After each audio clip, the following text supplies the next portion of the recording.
ากจะเป็นแต่เพื่อนที่เข้าใจกันและกันความรู้สึกกับกลายเป็นหลายกว่าเพื่อน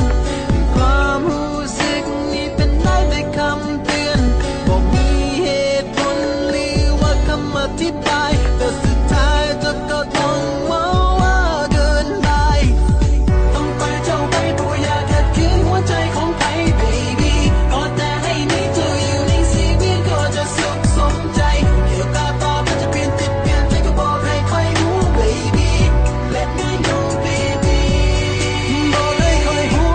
ไปเจ้าไปตัวอยากขัดขืนหัวใจของใคร baby ก็แต่ให้มีเธออยู่ในชีวิตก็จะสุขสมใจเกี่ยวกับต่อมันจะเปลี่ยนติดเปลี่ยนใจก็บอกให้ใครรู้ baby let me know baby เราแค่เป็นเพื่อนกันสนิทสนมกันเท่านั้นเวลาเป็นสิ่งที่แปรผันบอกอาจจะเกินได้เฮ็ดให้ความรู้สึกของเราทั้งสองนี่เปลี่ยนไปสิให้คอยเหตุจังใดความรู้สึกมันยึดบ่ได้ได้กลายเป็นหลายกว่าเพื่อนความรู้สึกนี่เป็นได้ด้วยคำเตือนเหตุผลหรือว่าคำอธิบายแต่สุดท้ายเธอก็ขอโท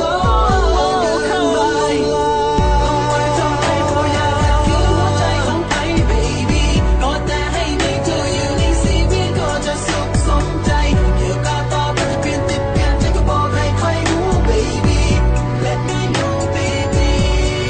บอกให้ใครรู้ไปเจ้าไปตัวอยากขัดขืนหัวใจของใคร baby ก็แต่ให้มีเธออยู่ในชีวิตก็จะสุขสมใจเกี่ยวกับต่อมันจะเปลี่ยนติดเปลี่ยนใจก็บอกให้ใครรู้ baby let me know baby